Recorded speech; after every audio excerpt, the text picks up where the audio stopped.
Maybe we'll get more into this. This isn't a topic for today, but you never know. Anything can be a topic for today. So Why not? There's nothing stopping us. The world's our oyster. We could talk about oysters. Well, we could try. It might not be the most interesting thing to try. Quality material. Why do you think so many people struggle with focus today? Why do people? I think just as many people struggle with focus today versus focus in ancient days, but we're just more aware of it. But it depends what you mean by focus, Seven. The reason I make a statement that just as many people suffer from focus or lack of focus today as they did in the past is because when I talk about focus, I'm not talking about how many times you look at your phone. Right? I'm talking about it's closer to what do I want to achieve? What are my priorities right now? Right? So one end of the scale, you could be talking about purpose, but I'm not talking about purpose. I'm talking about what do I need to achieve today? What do I need to achieve this week? Do I have that clarity? Have I pre-decided it? And therefore I can bat away stuff that doesn't tick that box. Because very few people actually stop and think that, yeah, some people write to-do lists. Yeah, some people have a purpose. But if you stop most people and say, what are the 3 biggest challenges you're working on right now across all aspects of your life, they'd really struggle to answer that. And that for me is what true focus is. What are the most common 3 things, do you think? It varies by person, right? There's so much, it's really interesting when I work with people. So often they just go to answer it from a professional capacity. Mm-hmm. And I'll say, okay, so is that the most important thing in your life right now? Right? I had an old boss who would constantly challenge me when I was just getting into working in strategy.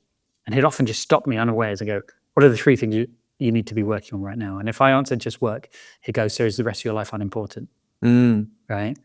And he'd say, because I know you're doing this outside of work. And, so you're kind of either lying to yourself or you're forgetting a large chunk. So because we only have a limited bandwidth, right?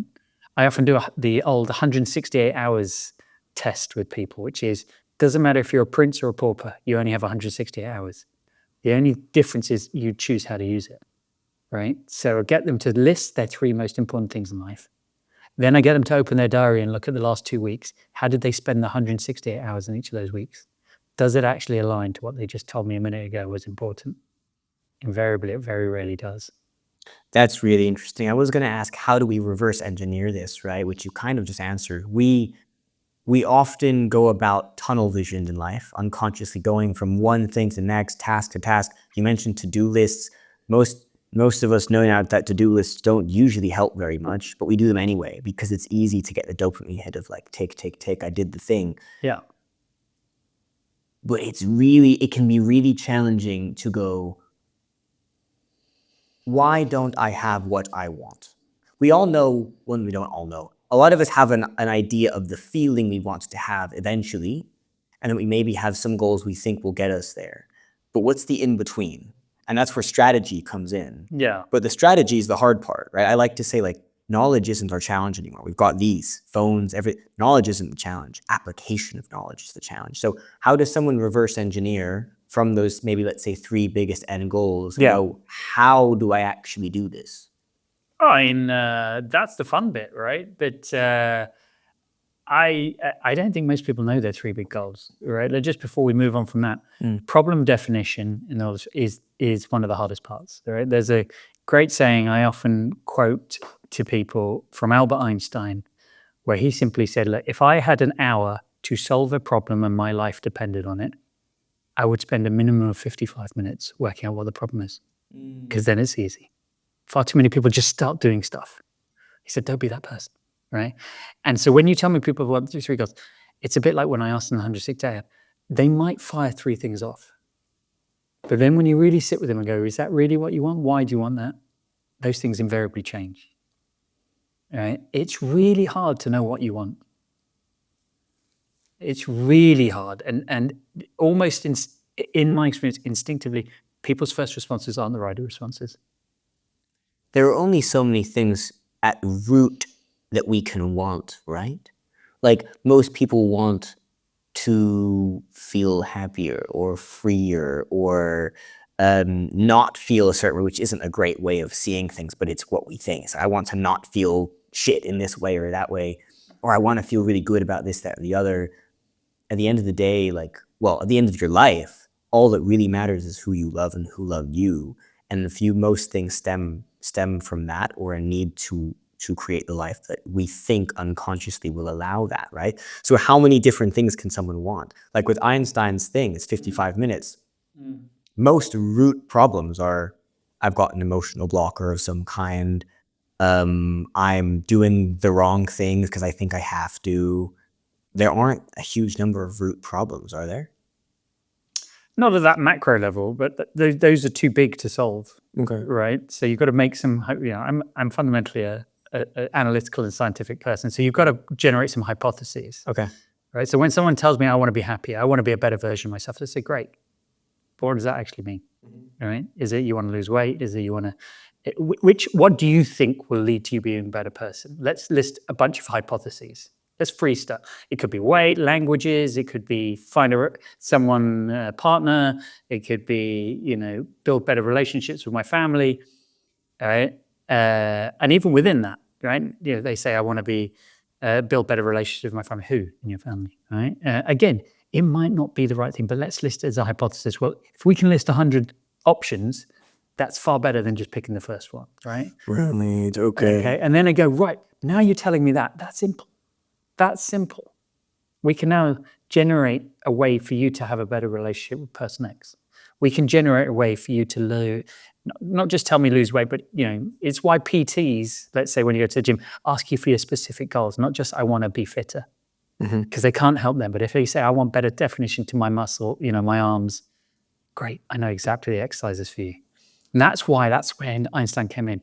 If you can give me the exact thing you want to solve, it's easy. The way to get you there is easy.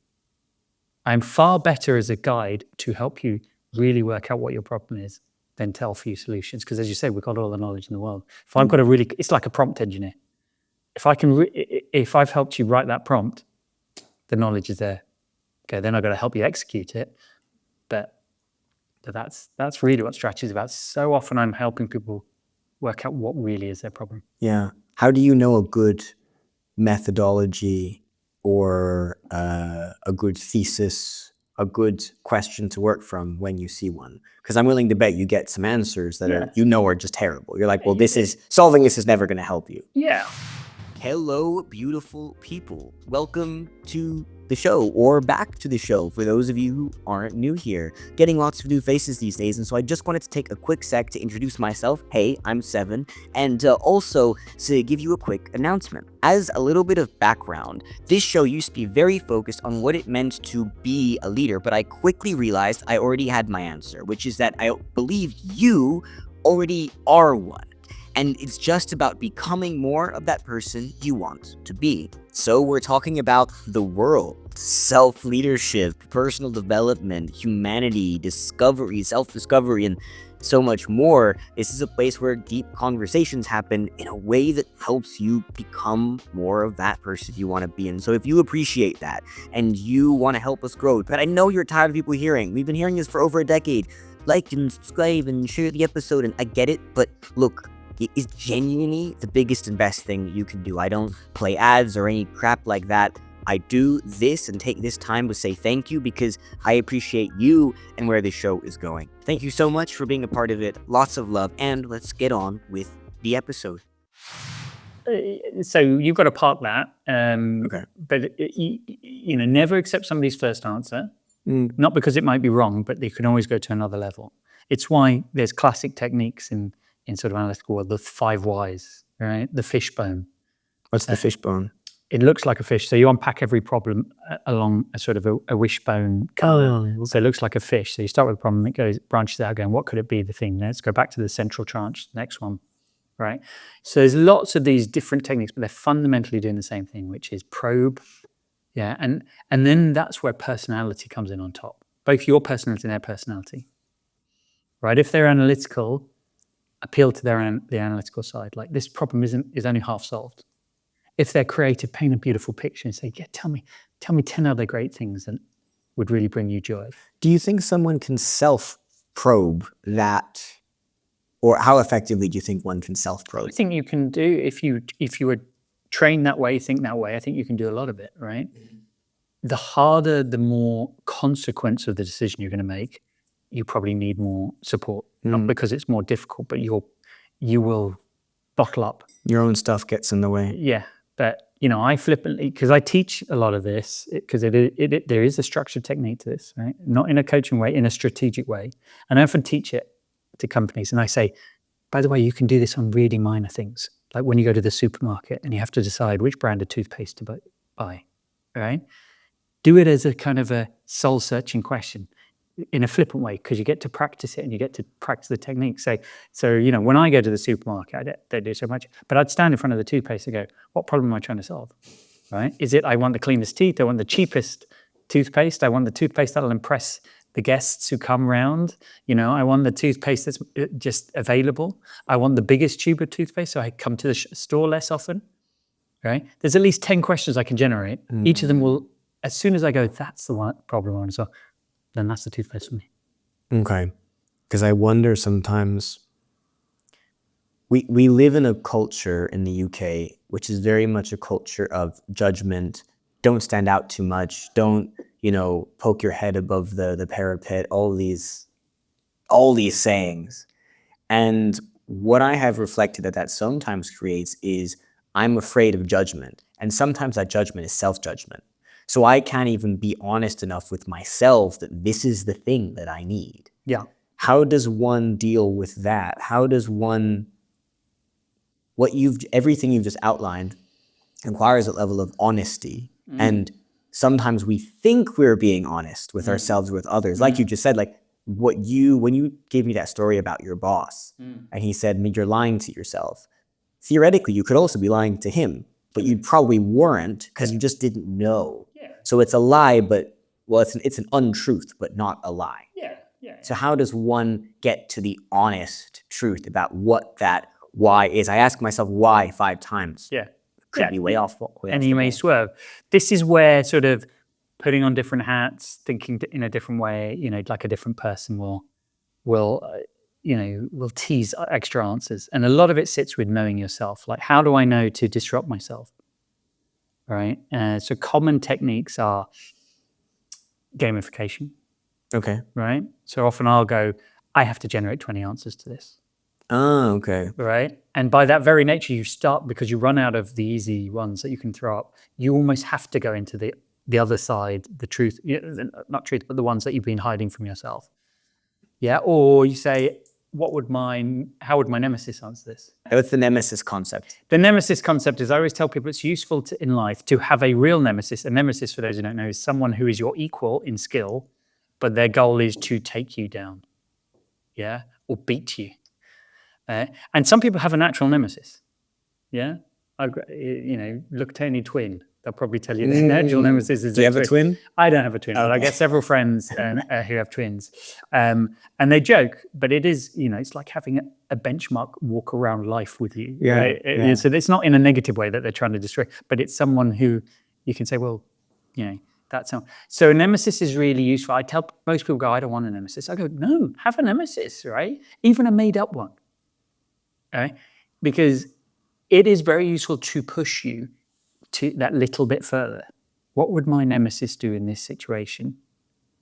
Right? And I often use it on myself when I'm feeling lazy, feeling tired, and I know there should be something like, and it could be, do you know what? I should probably ring this client, but I'm going to send them an email. And I just stop and go, what would the nemesis do? It'd be on the phone already, stealing that client from you, right? I better pick up the phone. Okay?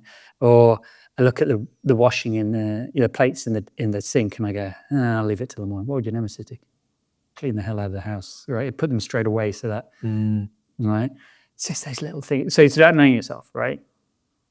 Sometimes it's use that technique. Other times it's gamify it. Other times it's, that's why you can involve others to get their different viewpoint. There is no more important piece of wisdom than knowing thyself. Knowing this whole story. So yeah. I've always loved the idea of gamification. Sometimes I think we don't know how to make our lives fun enough. And I know fun is very important to you. It is. How does one engineer fun? And maybe we can talk about this from the gamification point. Yeah. Maybe not, I don't know. But how does one practically do this gamification thing? So gamification doesn't always lead to fun. Okay. Right? If you've got an obsessive personality, it's why people use Strava and stuff. You know, you ask them how they're having fun. It's a blurry lines. They've got to beat yesterday's score. They've got to, right? But fun, genuinely, if you look at the research, when people are having fun, they build stronger connections with other people. They're more creative, right? They're more productive. So why we don't all introduce more fun into our lives? It's, you know, society, we have to get more serious as we get older. And nobody tells kids off in many situations from having fun, but adults, how dare you bring fun into the workplace? You know, we're not paying you to have fun. Well, actually, you can have fun and still do your job, and that's so yeah. I truly believe, you know, the right amounts of fun will unlock so many things. So that's why I not only want to have it for myself, but I see it as so useful for the people that I work with. How do we build more of it then? Because I sometimes think about, you know, the saying, don't take yourself too seriously, whatever. Yeah. And sometimes I then think, well, if you have really ambitious goals, I think about this sometimes in like the dating world, right? Because this is the stereotypical thing is on the dating apps for women in their 20s, and my age group is to go, you know, I want someone who doesn't take themselves too seriously. I think if you don't take yourself that seriously, you don't have ambitious goals, you're not trying that hard, you're not that high of responsibility or high agency, that's not very attractive, right? So, and if you have ambitious goals, then you do want to take yourself seriously, but does that mean you have to take the whole of life seriously, that you can't have fun and be free and have some creativity and some lightness? And so I've started recently saying, well, take life seriously without taking yourself too seriously. Okay. A level of carefreeness. But then the question is like, how? Right? So I guess A, what are your thoughts on all that? And then B, how does one do this injection of fun that you've described? Yeah, I mean, it's you know, you're merging the two conversations we've had so far, assuming you're showing this in chronological order, which is, I think, taking life seriously. It's funny. Someone came around the other day and said, "Wow, I have my goals written on a whiteboard in my apartment. I didn't go and buy the whiteboard; it just happened to be in this apartment that I'm renting." Nice. So I was like, "Let's put those goals up and make them visual. Remind me every day what I'm after, which is that intentionality. Is that what are the problems I'm trying to solve, right?" Another way to look at it. I think that's serious. And someone came around and said, "Wow, that's so intense, man. Like, you've got your goals looking every day." And I said, "Yeah, that's because they're important to me. And that's why I define them, right? I don't let them take over my life. I don't thrust them down people's throats. They're in my office for me to look at them and just keep that focus, right?" So that for me is treating life seriously, because it's easy to have fun without goals. Okay? And then you'll wake up 10 years later, having had lots of fun, but not got where you want to get. Right? And that's when you get to that point where you're like, I want all the things, but I haven't got them and I don't know why. And it's the how gets erased. Yeah, it's kind of like you're in that situation, you're kind of like getting an overdraft. You're borrowing funds in the short term, and then you've got to repay it later, and you've not got to where you want to get to. Right? So you need those goals as an anchor to make sure you don't witter away your fun on pointless stuff. And how do I inject that fun into the day-to-day? Is it carefreeness, childlikeness, maybe something more practical? What works for you and what works for the folks you work with? I mean, just look in the answer's already there, right? How you have fun already. You know, just find a way to bring that to what you do. How you have fun is probably different to how I have fun. Now, there are basic things people always like to laugh, but you know, someone might enjoy video games. I'll turn around and introduce some element of video games into the workshops that I run. Some people might get fun from competition. And as long as the other people enjoy competition, then they'll bring the fun. But you don't want someone suffering at that expense. So the clues are often there, but you know, invariably short, simple games where people laugh, you know, together, not at someone, is a way I do it. And so much of that stems from my first career when I was a school teacher. I taught math. Maths. So fun. So fun, right? And I found it really frustrating because I got it, right? So I taught in the way that I was taught. And the kids would sit there, you know, some kids would get it, but others would be like, I don't get it. And I had this great head of department who would just constantly use games. And she was like, just try more games. You can turn everything into a game of bingo, a game of stand up, sit down, a game of run to the board. Eh? And you know what? I'd introduce that not only would the kids laugh, they would get the math. And that really set a philosophy for me in life. I still do that. I just look at everything and go, well, even if this room is getting it, could I add a game? So they get it quicker, or that it sticks more, or they leave with a smile on their face and they're more likely to rehire me. Yeah? So there's always a game if you come to one of my workshops. I try and squeeze one into most meetings, even if it's a 3-minute game. I think about how many of us, and I know this from, very personal experience, how many of us are living these like lonely lives in little box flats like the one we're currently in. We're in the Matrix. I know. I don't think it got much better after COVID. It did get better, but during COVID, we got used to our whole lives were being done in one place. Yeah. Our work, our fun, our intimate relationships, our friendships, connections, phone calls, games, everything happened in one little box flat. Yeah. And now, has it gotten better? Yes, obviously we've gone to somewhat back to quote unquote normal. But there's a level of, I'm still isolated. The average person, I think, still has higher levels of isolation and loneliness than we did pre-COVID. And loneliness rates are enormous. I think what this creates, especially amongst younger people, but actually I've seen it in people of all ages, is like a level of anxiety, generalized like anxiousness towards any other human being. And then being yourself, trying to have fun, being lighthearted, those things become really challenging. So most people become a toned down version of themselves. And then we have to straddle this toned down version of myself with whatever my goals are, with whatever my goals for that situation are, with whatever ambition I have. And it's very, very challenging to get the balance if we want all three of those things to stay the same. If someone is currently in a situation where they are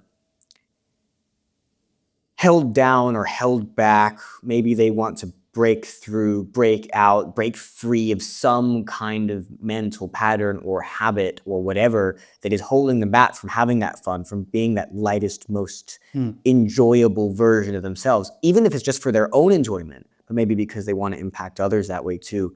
How does someone get out of their own head that way? How does some people have to almost re-engineer their lives, which I've definitely been through, I mean, my key takeaway from what you just said is one of loneliness. Right? I think people spend far too much time in their own head alone, right? When we talk about fun, while it's great to make yourself laugh, actually it's far better to make somebody else laugh. Right? You have the double effect of you also get joy from that and you've made someone else. But extrapolate that, it's, I think, a result of the modern lives we live, COVID. There is more and more people living solo lives, insular lives. And I'm not just talking about relationships, I'm talking about the time they spend. That is the flip side of social media and technology is you don't actually have to talk to someone, have a real conversation. So to re-engineer your life, that's too big a problem to solve. Right? If I was working with someone, I'd say, with the 5 whys, they go, that's too big. We're not going to solve that problem. Right? We're going to break it down to how can you talk to one more person a day in a fun way? And I'll turn that into a game. Right? Last week, I went to a conference. I go to a lot of conferences. And I happened to buddy up with someone, a guy actually I didn't know that well. Right? We've met a couple of times online. We met in person, had a coffee, and I said, do you fancy doing the rest of this conference together? So much fun. We were sort of like riffing off each other without even, sort of formally going, let's play games. We'd take it in turns to approach random people, introduce ourselves. Each time we had to introduce ourselves in a different way, just for our own challenge. We'd have a laugh. We'd try and collect who could collect the most freebies, who could talk to the most people in 5 minutes. Silly little things just made it so much more enjoyable. Now, I could have done all that myself because I'm that kind of person. I would have played those games. It wouldn't have been nearly as fun as to have someone to come back and go, ha ha, I just did 4. I just got 4 in 5 minutes, right? And that reminded me of the powerful thing. We can all spend more time with other people and get out of our own heads, even if we're having fun at the moment. I think a lot of people are scared to ask a question like, hey, do you want to play a game where we just deal with the rest of this conference together? Yeah. So maybe there's a courage aspect here, but the gamification piece can get really granular, I guess. Yeah. Get really specific. What's a teeny tiny game that I can play right here, right now? Yeah. So how do I engineer a good game? How do you engineer a good game? Simplest games are, set a PB, and don't break a chain, so keep consistency. I did it yesterday, so I got to do it today. Right? How many days in a row can I go by doing this? Beat somebody else's score, collectively get a score. All right? Silly little things like that. Right? Maybe this is just me, but I love a resource from you that's like, here's what a good game includes. Okay. Because what I do in my workshops is I will usually go through the why, the psychology behind what works and why, so that people don't need me anymore to some extent. People can go, oh, this is why when I do this is what happens, so they can apply it themselves to other situations. If I went, okay, a good game is something that is quick and easy to think about, is, tick box is something that keeps a score, that maybe has levels, I gain experience points, whatever. Yeah. So that then in the moment I go, oh, what's the game I can create? Tick, tick, tick, tick. Okay, I've created the parameters in my head for what my game is going to be today. Yeah. As a way of engineering little bits and pieces of fun. Because it is something I have found challenging, is like, how do I make this fun? Yeah. Sometimes I say to people like, okay, that does sound boring. Yeah. Your job does sound boring. Sorry, like I can't help you with that. But is there a way of making it fun? First of all, never say that to someone. But yeah. Well, no, usually not their job. Usually it's tech startup stuff. Usually with the way my career has been, someone's, in an early stage of business and they're not loving everything they're doing, but they kind of just have to do it because their team isn't big enough. They don't have the revenue yet to outsource, whatever. And I go, okay, so you have to do the things, fine. The things that you don't love as much, is there a way you can either have fun with it or learn to love it or something like that? Yeah. And what you're describing feels like a really simple way of doing some of that. Yeah, and and yes, often I prescribe specific games, but the greatest thing you can achieve in life, not just on the gaming front, is to generate your own solutions, right? I think I often teach people creativity and how to generate more ideas, because this is a key part of strategy, right? Generate more ideas. It goes hand in hand with that problem definition. It's the next step, right? It's far better to have 100 things to pick from and an analysis paralysis. But and people will look at me and go, well, I'm not creative. I can't generate. And I said, that's BS, man, right? Everyone is creative. It's a muscle you haven't used. And I'm going to show you a technique. Do it every day. You will soon get to a point where you can literally generate 20 ideas on any topic that anyone gives you in under a minute. And when you do, you'll be liberated, right? And you'll probably come back to me in 3 months and go, oh my God, right? Because otherwise, great for me, you'll keep hiring me to come and generate 20 games. Even better for you, it's the fish in the fishing rod. Even better if I can give you that skill and you can apply it to anything. What's the simplest way to build that skill? Practice every day, right? Practice giving yourself 20 ideas for something every day? Yeah, so I read I, as a kid, was always told I wasn't creative, right? I was drawn to the sciences, I was drawn to math, sciences. And even in my household, my dad, very mathematical, he would sit, anytime anything arty came up, he'd go talk to your mother. Okay, this is boring. Go talk to your mother. So it was kind of like belittled unintentionally, and so therefore, I as a net result, I didn't enjoy art. I didn't enjoy like English writing, writing poems, anything that was labeled as. So I just let that go weak, and I just thought I can't really do this. It's okay. I've got my math skills, but it really bugged me, and I read this book about how to improve your life. And one aspect, this guy had the same problem. So he decided to just train himself to be creative. And what it involved was he'd sit at a desk and he'd pick a random topic And he says, you cannot leave this desk until you've generated 10 ideas. Okay, it might be, what would be the title of my autobiography? What would be a new flavor of croissant? Right, what filling would you know, like a wacky one? What would be a great plot for an Arnold Schwarzenegger film? It didn't matter. He'd just find something or pull it off the. And when he first did it, he would be sat at the table for hours. Because right? But the more he did it, the quicker he got. To the point that he would do 10 ideas in like 30 seconds. Wow. And then he would get to 20 ideas, 30. He found he was getting so many ideas, he just started giving the ideas away. And he saw his friends build businesses off these ideas or actually create the products. And he was like, I'm actually now creative. So I read this and I thought, I'm going to try that. Did exactly the same process. And it worked. Wow. How long were you doing it for? For me, it took a couple of months. Okay. That's still pretty fast. It's pretty fast. But I incorporated it. I didn't sit at a table. I just do it while I'm out and about. Okay. So I tell people that story and I say, so this is day one for you. And I put a random item on the screen and I say, you got a minute. How many ways can you generate? And then we'll have a look. And I said, that's your baseline. Now you're going to do that every day for 30 days. And I bet you'll get better at it. I love that. That's such a great exercise. What is your story? What was life like growing up? What brought you to this table in Clementine, where you are now? I got lots of stories. I'm a storyteller. I just my broad story, grew up in South London. Two parents who are immigrants, came to the UK.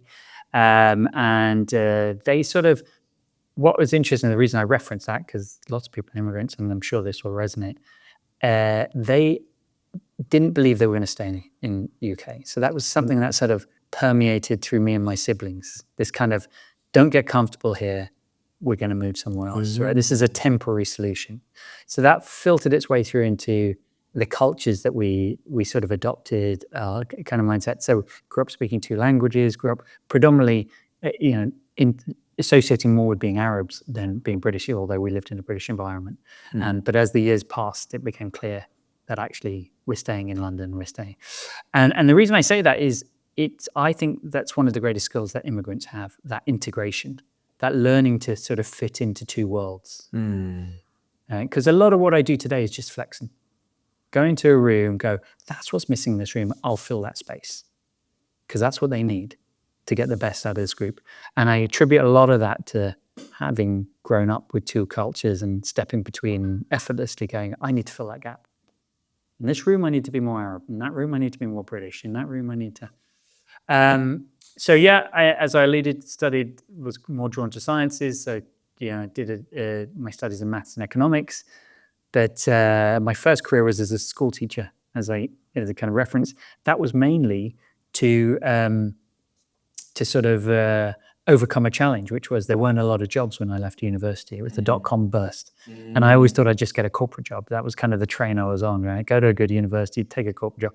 Oh no, there aren't corporate jobs. So my brain was, what can I do that I want to do that will have fun, but not just like waste a couple of years of my life, because, and I was like, I've always wanted to go and see Latin America, live in Latin America. I don't want to just backpack though. No disrespect to backpackers, but I was like, that won't be seen as good if I'm doing 2 years of backpacking at the age of 20. But then I was like, what if I taught? What if I got paid to live in that environment, teach, and then I could travel during the holidays? And so that's where the idea of, becoming a school teacher came from. Not that I had a passion to be a school teacher. It was to achieve a goal of mine. It just turned out I enjoyed it. Spent 6 years, toured in different countries around the world. Came back to the UK, realized teaching wasn't going to be my profession. Moved into the corporate world with an oil and gas firm. Learned all about the oil and gas sector, but more importantly, learned how to be about strategy, because that's the team I ended up in. So I was using my maths and economics. And then I got headhunted into strategy consulting, where I spent 12 years of my life. Completed the game. I went from analyst to partner in 12 years. So woo, everything is a game. And then I decided at that point to inject more fun and be more impactful. And that's when I set up a business to kind of marry strategy with the kind of human behaviors and the emotional intelligence. That's the kind of work I do today. I love my story so far. Definitely ups and downs, taking me around the world and back again, loads of different parts. And I often tell this to younger people, like, you can have different components of your life, right? Have a golden thread that pulls them all together. And the beauty is there's still at least half my story to be written. So who knows what other chapters it involve. What was it like having that rug? I was going to say the rug pulled out under you, but actually it sounds like a gradual change where you sort of slowly realized you're actually going to stay here in the UK, right? I can imagine that was, this isn't a long-term thing, this is short-term, and as a result, maybe you don't make as close of friends, your brain, you don't make your room at home very homely, things like this, and that can impact your whole life, which I'm very experienced with. That impacts your whole life. It does, yeah. What was it like realizing, or how did it dawn on you that actually, no, this is home forever? I think for me, I'm the youngest of four. It impacted the least. Okay. Right. If I look going on a sliding scale, the older my siblings, the more impacted. But it impacted my parents most. Right. Yeah. 1 foot in, 1 foot out. To the point that, my dad's lived in this country 55 plus years. Still has never voted. Still doesn't call it his own country. It's not my country. Interesting. I'm assuming he's a British citizen. Like, so he's a British citizen. Vote and all these things. Yeah. But it's just that mindset, right? So yeah. I think the more, for me, I think it impacted me way less. And this is a really interesting concept because I see it in people a lot, and it's not just about countries and staying. Right? When people aren't fully committed to something, they're half in, half out, or even they don't put in the effort, they don't play the games, they don't form the connections, right? And I can see it from I'm only in this meeting to, I'm not involved in this project, I'm just observing this meeting. Okay. Right? I'm not going to be in this team a long time. I'm just here to, this is a temp job. Mm-hmm. Right? You watch it, you go into a bar, of course, most people aren't going to work a bar over the summer as their career. Mm-hmm. But the person who acts as though it's going to be that, or it's a mindset, will go much further. The student who does it for the summer but has the belief that they're going to be there for a while. Remind me how I pronounce the name of your business? Shiageto. So this is a Japanese concept, isn't it? Yeah. And what you're describing is something that I often correct people with when they talk about ikigai and other very popular here to talk about this Japanese concept. And they have a lot of great concepts, to be fair. Yeah. And throughout all of these, there's this thread of, I don't know if logic's the right word, this thread of cultural essence principle, which is put your 100% into whatever you're doing. If you're the janitor, put 100% into being the janitor and think about the impact that's going to have on who it's going to impact and etc. And we don't really have that, culturally speaking, here. I don't think we have that. I don't have that in the US either. I don't think we have that in really anywhere in the West. We have a very individualistic society. I'm just doing this because I need to. And then this leads to, or maybe even as opposed to what it leads to, maybe this starts with the way we see the world. If I see the world as I'm not a part of the world, then it doesn't really matter how well I do unless it impacts me directly. Yeah. And then we become very isolationist as individuals, very individualistic. Yeah. And so you're saying you see this playing out in teams, which makes a lot of sense logically. But then how do you do anything about this? Because I guess, in other words, what is EQ part of your fun equation? What does it actually look like? It's really hard, right? Yeah. If someone's made their mind up, to unmake their mind, it's a great saying, is hard, right? And this is where all these threads of our conversation are coming together. To unmake somebody's mind, it's usually not through logic, it's through emotion. That's where the EQ comes in, right? And that's where the fun comes in.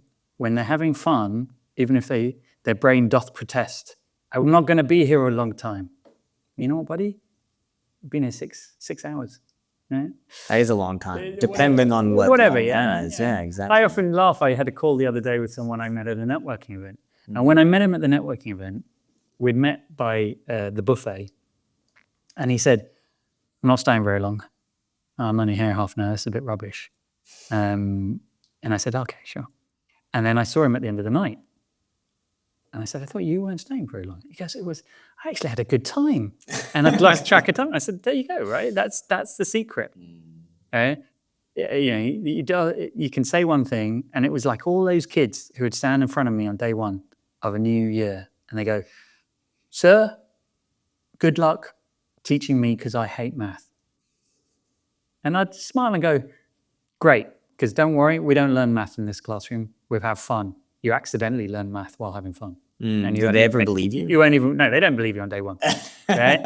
But they would, at the end of the day, be like, how the hell did you get me to pass that exam when you know, they wouldn't, you know, explicitly say that, but you could see that, like, and you're like, when you're having fun, you stay in the room, you don't realize the stuff. So you have to entice people in, and you have to entice yourself in if nobody's doing that legwork for you, because otherwise you will be on the sidelines and you'll never fully be allowed to take part and enjoy it. Someone will always ostracize you a little bit if you're not in it. A little bit. And, you know, I say to leaders, the single greatest thing you need to do, and you need to do constantly, is keep reaching a hand out. Keep pulling people in. Keep being inclusive. All right? Because that's your role. The more they're in the group, feel part of the group, having that, they will contribute more. All right? And don't leave it to somebody else. No one can be you for you. Yeah, but a lot of leaders are blessed. They're lucky because they have someone in the group who's a natural connector, a natural integrator. So it happens anyway. Right, okay. But when we hit the world of hybrid working or working from home, that's where a lot of this fleshed up. There wasn't the person day-to-day pulling, or the proximity pulling people together and creating that fun and connection and that immersion. And they'd be like, why is there this great, if you remember the Great Resignation, why are people so dissatisfied? Yeah, we send them a bottle of champagne. That's not creating connections. I said, what your job should be is ring every member of your team every day. At the end of a call, I always encourage leaders, ring the most junior person. If you're working in a hybrid world, ring the most junior person immediately. Go, I've got 5 minutes for you. Did you have any questions coming out of that meeting? Because I know meetings are intimidating. There's a lot of jargon. There's a lot of concepts. And, you know, and if we were face to face, they might ask you those questions as you're walking out the meeting room. But in a virtual, they don't have the courage to pick up the phone and ring you. So your job is to reach out and say, it's okay. Ask me stupid questions. It's okay. I just want to check in. Don't need a work reason. All right? That's how you pull people into a team. Surprisingly, maybe not surprisingly, when we actually say it out loud, it's the things that treat other people like they're human, like they're people. I was speaking to an entrepreneur the other day, leads a team of 12, and he shows them all the financials. And there's like this implicit, you know, we don't talk about money and don't show your employees that much detail. And basically what you're saying is don't treat them like people. But then when you take away the ownership, it turns it robotic, and then they leave. And, you know, we hear all these great stories of people who really just thought about treating other people like people, and oh, look, it worked out. At the beginning, you mentioned that your definition of focus is a little bit different from what people usually talk about. And I know the way you describe things is you combine IQ, EQ, and FQ, which is this focus. But it sounds like based on that your definition for each might be a little bit different.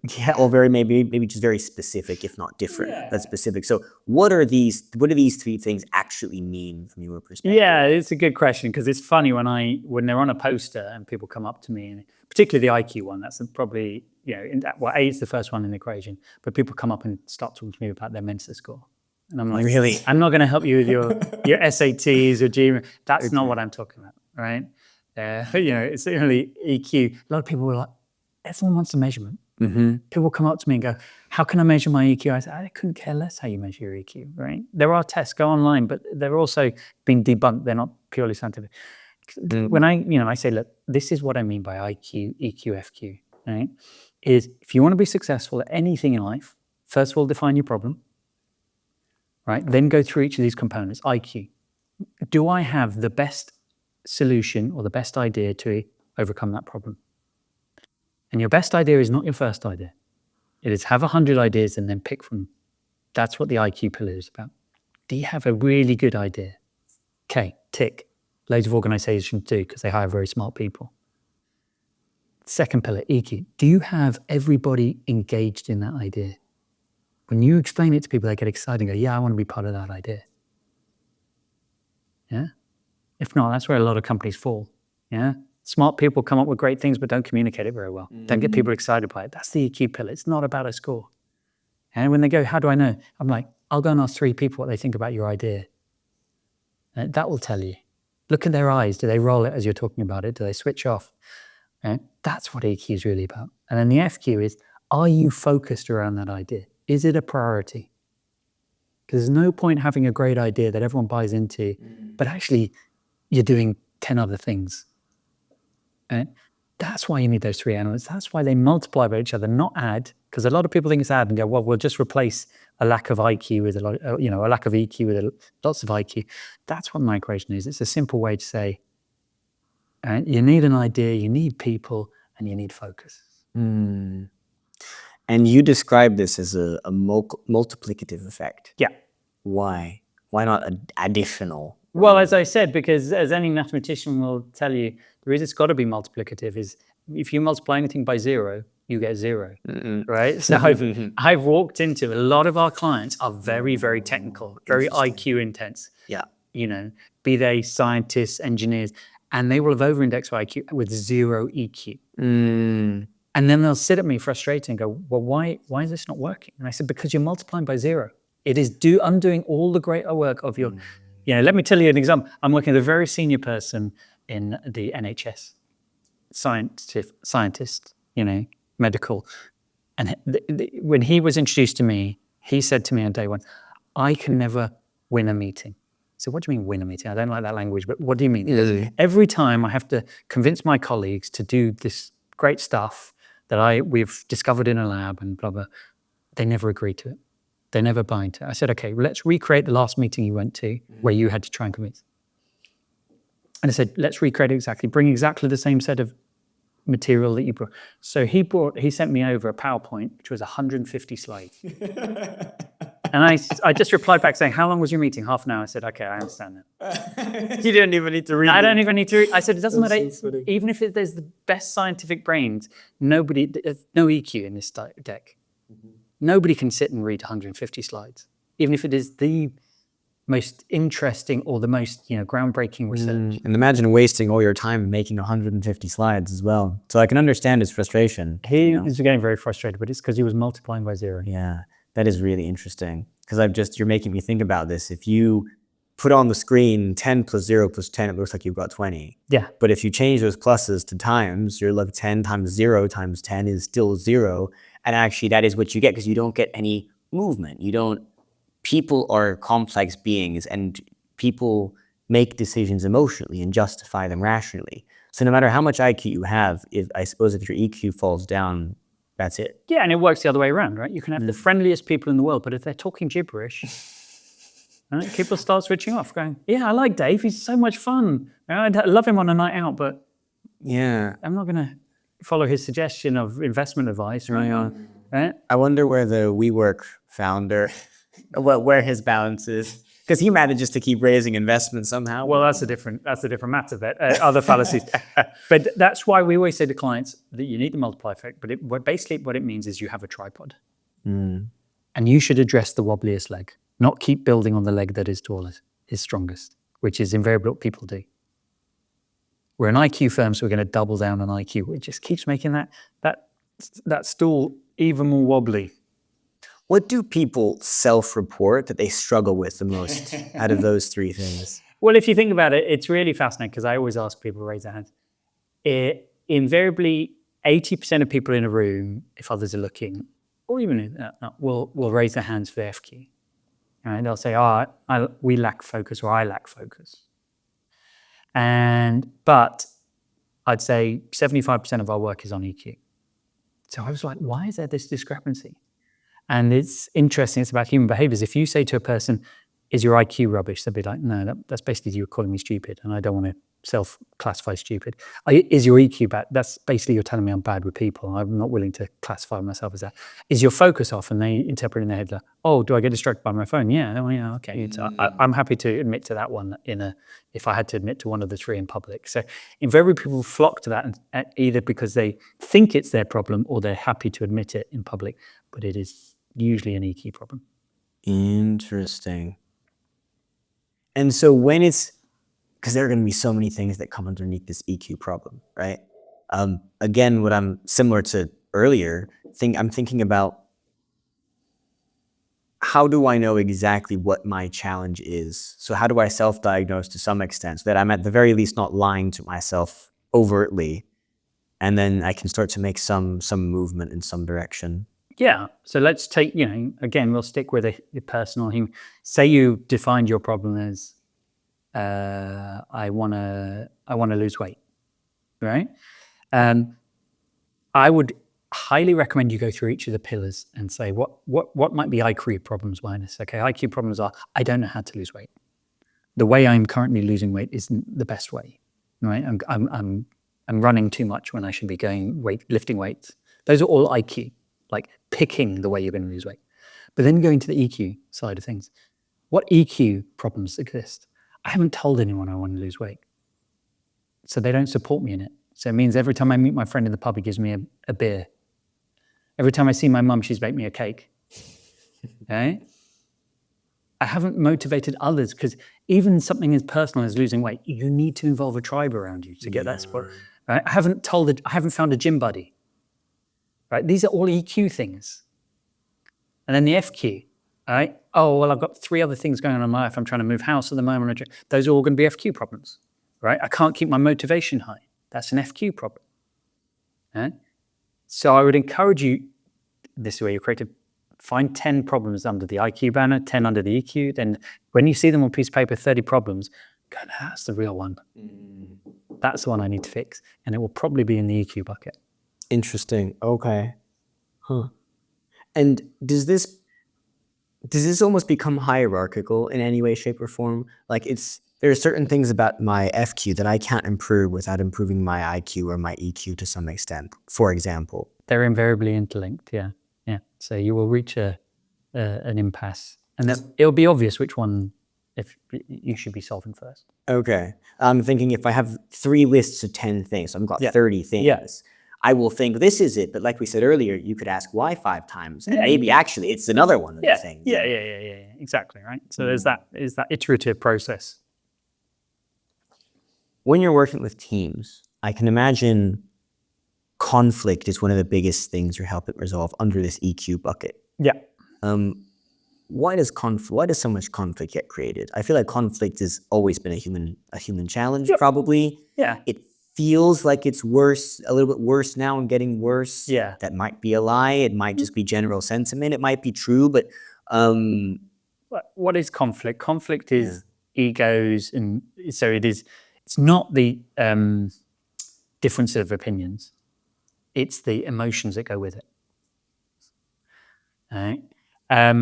And certainly, I'm a massive advocate of what's called Hanlon's razor, which is, don't attribute to malice what could be explained by incompetence. Right?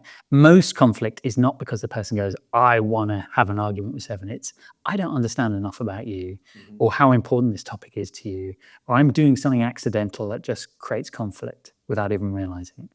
Okay, and that's a really important thing to keep in mind, that the person sat opposite with you that is pissing you off, it's probably not doing it on purpose. So give them a bit of slack, explore it thing, because many things are often resolved. But here's why you'll probably suspect there's more conflict. I'm not sure if there is more conflict, but I think we're getting worse at resolving it. Okay. Right? Because certainly what I see nowadays, thanks to technology, is people are not, and it's going back to that sort of isolationism, people are not having enough conversations with people who don't agree with them and learning how to handle that conversation. So I'm now, when I work with organizations, having to teach people stuff that you would expect them to be good at, right? How to disagree with someone without it being personal, without getting too emotional, how to give them feedback, Because I think we're just spending too much time in an echo chamber or on our own, and we lose that ability to have a live in time, because it's not the same as sending a message and then them replying, because you've got time to handle your emotions, think of your perfect response. A live conversation is the only place to improve your conflict skills. And I was just saying to someone today, I work a lot with professional services, and I was running a training program for new managers in a professional services firm. And you were teaching all these things about feedback and people management. And someone said, "Are we the best managers you've ever worked with?" And I went, "Hell no." I said, "Give me a guy managing a store, a Tesco store, over one of you any day." Because every single day he's having 30 difficult conversations, real difficult conversations. Someone who didn't turn up for their shift, someone who's stealing something. Whereas your difficult conversation is someone sends you some slides later. Yeah. That's not a real conversation. You get a heat in the.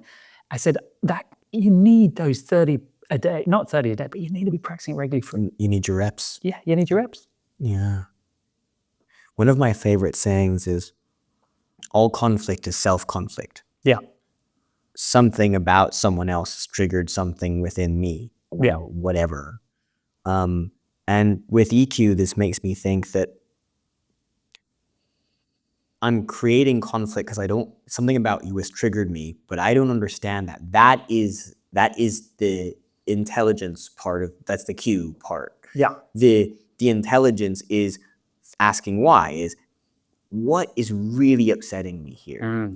That is training myself, or you training other people to be honest with themselves that the challenge is within, which a lot of us don't want to face. Oh, I'm the real problem. Even if you don't say it that way, that's not very good language. And I think you know that, but that's how some people will hear it.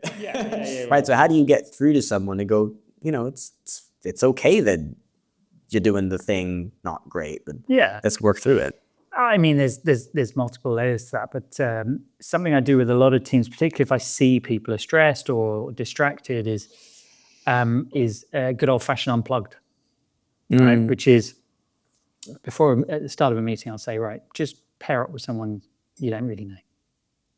Okay, you're going to take it in turns. You've got to look each other in the eyes, and you're just going to unload whatever's in the front of your mind for 90 seconds. Okay. Interesting. Okay. Could be, oh my God, my son didn't do his homework. Oh my God, I've just got this bill that I wasn't expecting. I've just come from a meeting. It was so boring. I've got so many actions, whatever. Right? The other person in return just has to listen and not say a thing. Not even, that sounds terrible. Just when they're finished, and you have to keep the whole 90 seconds, don't finish early, say thank you and switch roles. Because the beauty of this is, you can decompress. And even, I've been doing this for years, even the person who goes, I've got no problems. Well, 90 seconds is long enough that they have to fill the silence. And they'll go, I didn't realize that was on my mind.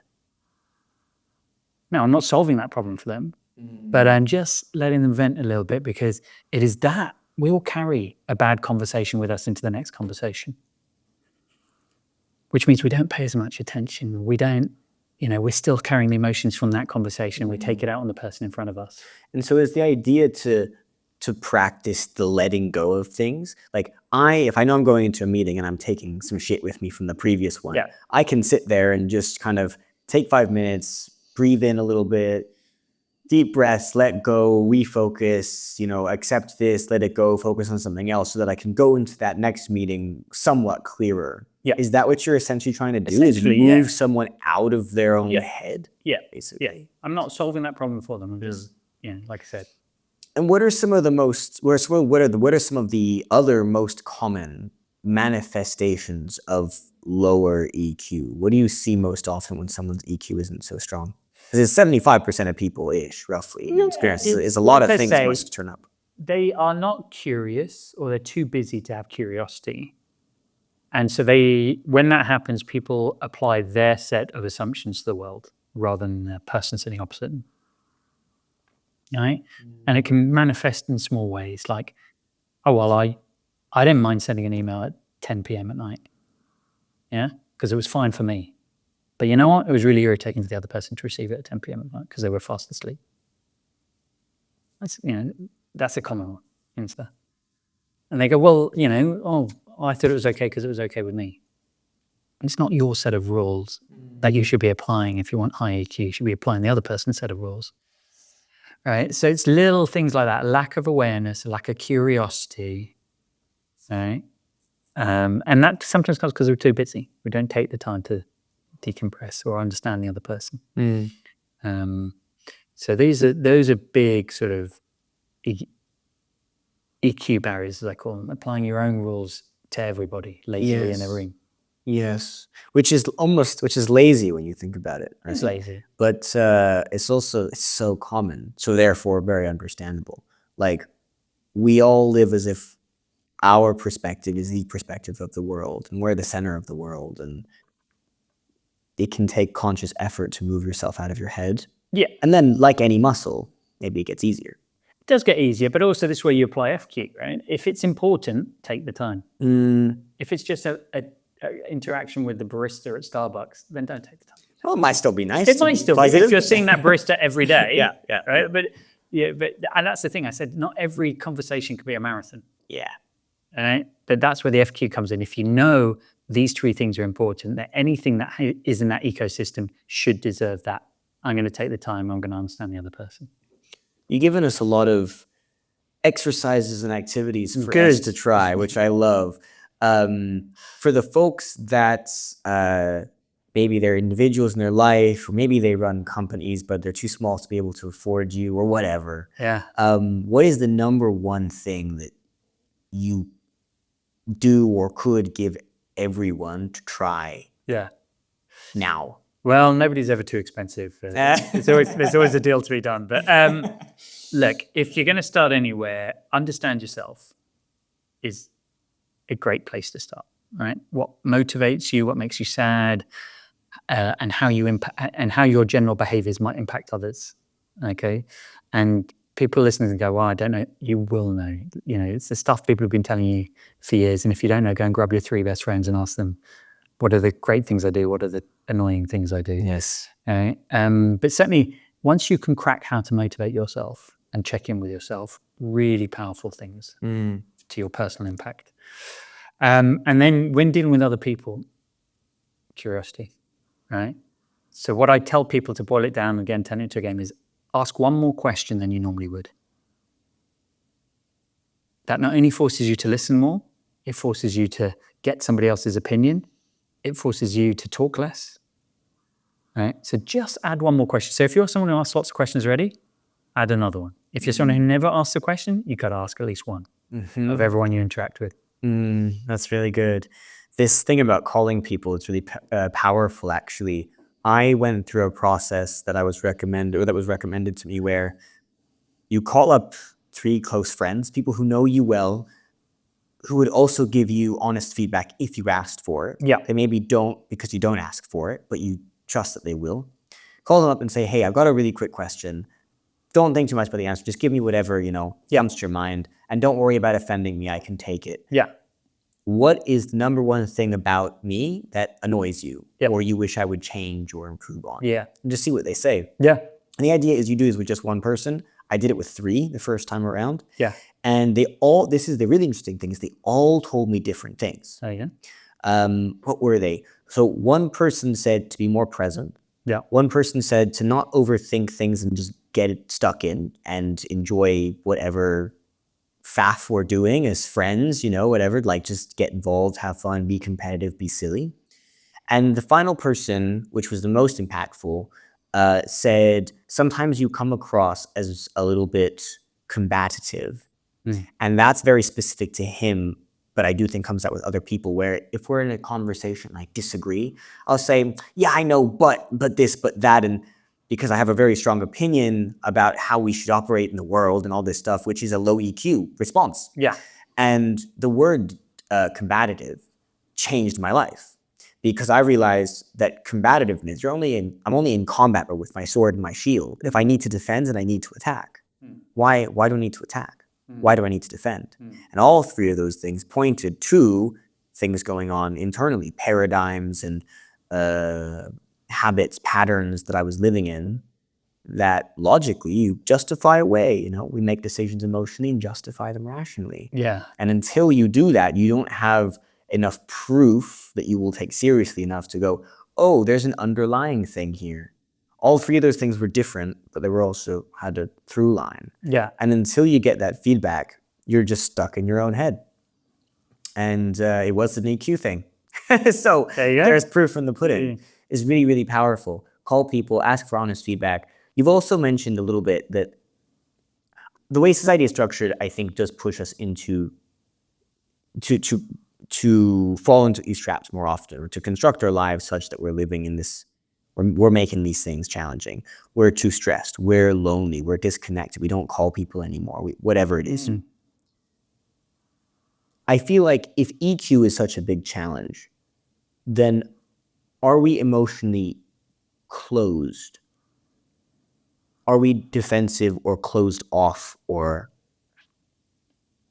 something like that as a societal problem? Yeah. Yeah. And if so, why? Wow, that's I mean, loads of reasons why, sure, but yeah, that's you know, another podcast. But yeah, you know, I'm gonna be flippant and say, if you live in a big city, you're probably emotionally closed, right? Because your pace of life, the amount of threats that exist to you means you just shut down a little bit. Right? Look at everyone on a tube or on a bus, earphones in, head down. Right? Go out to the country, nobody earphone. Well, maybe they do, but more people talking to each other on a public transport. All right. That's because the pace of life is slower. There are less threats. You're not going to steal my job. I'm not going to get in trouble if I turn up late. You know, I'm not. All these micro things add up, and so it just comes to a confluence in big cities where life is fast, the consequences are higher, rents are higher, all these things. So, yeah, how can you slow down a bit? That's really good, actually. Someone I brought on the show, episode 14, 15, 16, was saying to me, telling me a story where he went to maybe Bangkok or one of these cities in Southeast Asia, which is really big, 30 million. West London's got like 9. And even here, you know, people are quiet, they're closed off, they don't make eye contact, but you got British politeness. You hold the door open, someone says thank you, whatever. People wouldn't even acknowledge you no matter what you did, how kind you were, whatever. He got really annoyed about this and looked it up, and it's like, well, there's so many people here. People just don't. And there does seem to be this trend. The bigger the place you live in, the more dense it is, the less the more impersonal it is, right? Yeah. So slow down. You can create personalization in a impersonal world. Right? My friends laugh. I'm moving to a new area, and I said to them, my plan, where anyone wants to join me, when I move in, is to go restaurant by restaurant, bar by bar, shop by shop, buy something, sit down, introduce myself to the owner, say, I've just moved into this area. I'm going to be living here for the next 10 years. I'd like to know about you. Because that's going to be my personal world. I want to slow time down and build stronger relationships in that area. So, anyone who wants to join me can join me as I sample every restaurant, even if it looks terrible. I'm not going to skip one. I'm going to do them one by one. What's the area? It's Bermondsey. Okay. Yep. Nice. Faris, this has been really, really nice. There's a final ending question I ask everyone who comes on the show. Sure. The show is called Lost in Searching. Yep. We're all a little bit lost sometimes. We're all searching for some answers to something. Yep. Today's stuff hopefully help people answer some questions. Inshallah. The question I have for you is, what is the number one question in your life that you are searching for the answer to right now? I think the number one question that I'm searching an answer for is,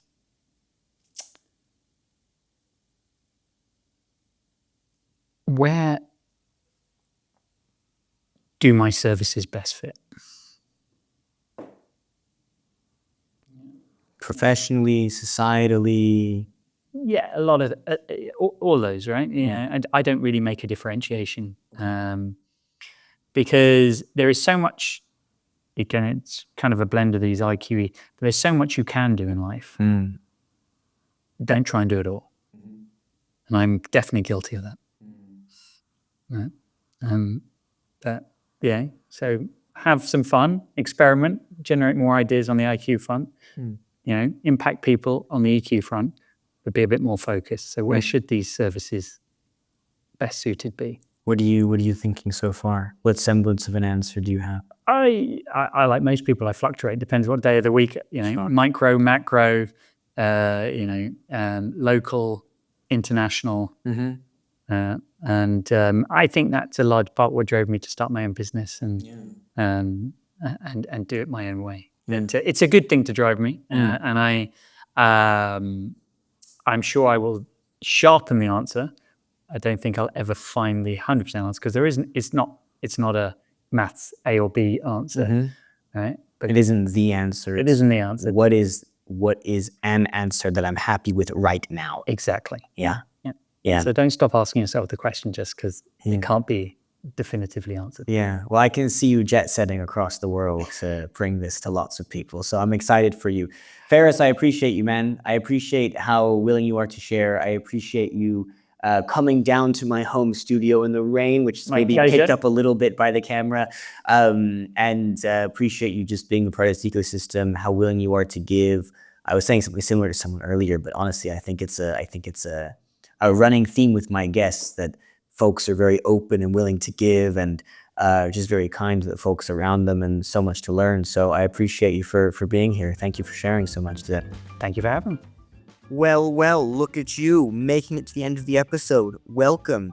There's a lot more for you to do. If you're still here, there's a full playlist on YouTube down below. There's a recommended video probably somewhere around the screen or down below, and so much more. Give us a follow, help share if you're here. Hey, maybe you enjoyed it. And look, this show only grows with your help. So again, I know you're probably bored of hearing it, but it would mean the world to me if you helped us out and paid it forward and shared it around. And hey, you never know how this will help someone else. So thank you so much for being here, for being a part of it. Lots of love, and here is to your success. See you soon.